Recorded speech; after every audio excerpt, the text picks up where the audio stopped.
Hello, in this video I'm gonna check if there's a charger inside of Xreal Beam Pro box.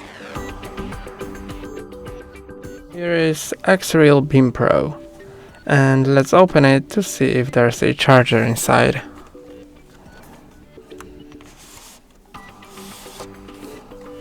Here's the device,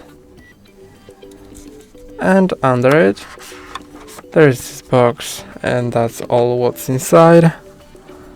And inside of the box there's a quick start guide and a warranty card and safety instructions, and SD card, a tray opener, and that's all inside of the box, so there is no charger. That's all for today. Don't forget to like and subscribe.